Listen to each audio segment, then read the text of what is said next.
Inform Soumya সরকারকে দলে নেওয়া হয়নি, ইনফর্ম হাবিবুর রহমান সোহানকে দলে বিবেচনা করা হয়নি, সুপার ইনফর্ম রিপন মন্ডলকেও আসলে আয়ারল্যান্ডের বিপক্ষে টি-20 সিরিজে ন্যাশনাল স্কোয়াডে চিন্তা করা হলো না।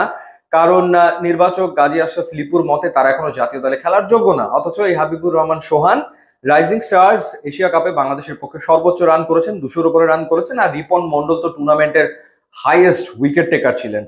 কি দুর্দান্ত খেলেছেন তিনি সেমিফাইনালে ইন্ডিয়ার এগেনস্টে, কি দুর্দান্ত খেলেছেন রিপন মন্ডল ফাইনালে পাকিস্তানের বিপক্ষে।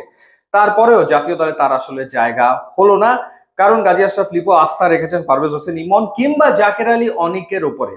আপনি আমাকে একটু বলুন কোন বিবেচনায় ঠিক এই মুহূর্তে পারভেজ হোসেন ইমন এবং জাকের আলী অনিক সৌম্য সরকার এবং হাবিবুর রহমান সোহানের চেয়ে বেটার পারফর্মার, বেটার ক্রিকেট এই মুহূর্তে খেলছেন? কোন স্ট্যাটিস্টিক্সে, কোন পরিসংখ্যানে তারা এগিয়ে রয়েছেন? আমার আসলে সেটা বোধগম্য নয়।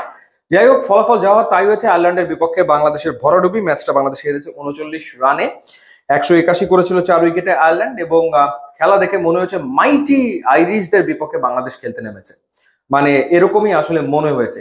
এবং যারা খেলেছেন, না তারা স্পিন খেলতে পারেন, না তারা ফাস্ট বোলিং খেলতে পারেন, না তারা স্লোয়ার খেলতে পারেন, না তারা বাউন্সার খেলতে পারেন, না তারা ইয়র্কার খেলতে পারেন, কোনো কিছুই খেলতে পারেন বলে তো মনে হয়নি।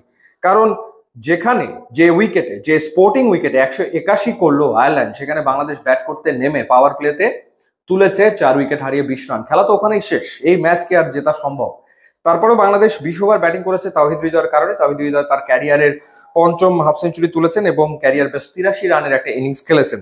অর্থাৎ বাংলাদেশ যে টোটাল 142 করেছে, তার ভেতরে 83 রানই তাওহিদ হৃদয়ের, আর বাকি সবাই মিলে করেছেন 59 রান। যদি আয়ারল্যান্ড গোটা 6 ক্যাচ ফেলে না দিত, তাহলে বাংলাদেশ অল আউট হতো, তাহলে বাংলাদেশ আসলে 100 রানও করতে পারতো না।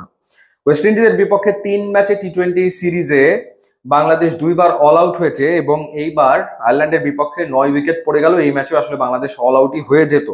সো এই হচ্ছে আমাদের ব্যাটিং পারফরমেন্সের অবস্থা। তারপরে ওই একই একাদশ, ওই একই স্কোয়াডের উপরেই আমাদের প্রধান নির্বাচক আস্থা রেখেই চলেছেন। সে কারণেই হয়তো লিটন বলেছেন দলটা আসলে কার, কারণ তার সাথে তো আলোচনা করা হয় না। শোচনীয় আসলে পারফরমেন্স। আর যদি আইরিশদের ব্যাটিং এর কথা বলি, খুবই পজিটিভ অ্যাপ্রোচে তারা ব্যাট করেছে। Paul Stirling, team tractor, Harry tractor, Lorcan টাকার এবং হ্যারি ট্যাক্টর 45 বলে 69 রানের একটা ইনিংস খেলেছেন বাংলাদেশি বোলারদের ভেতরে। তানজিম হাসান সাকিব 4 ওভার বল করে 41 রানে 2 উইকেট নিয়েছেন। একটা করে উইকেট পেয়েছেন রিশাদ হোসেন এবং শরীফুল ইসলাম।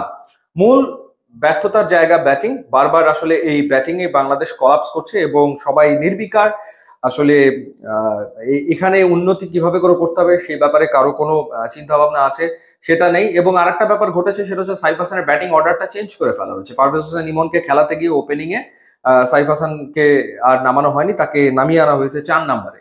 সো এই ধরনের ঘটনাগুলোর ফলে বাংলাদেশ হারলো আয়ারল্যান্ডের বিপক্ষে এবং টানা 4টা টি-20 হারলো। ওয়েস্ট ইন্ডিজের কাছে 3-0 হোয়াইট ওয়াশ হয়েছে ঘরের মাটিতে। এবার ঘরের মাটিতে আয়ারল্যান্ডের বিপক্ষে বাংলাদেশ টি-20 হারলো। এই নিয়ে 3বার আয়ারল্যান্ডের বিপক্ষে বাংলাদেশ টি-20 হারলো।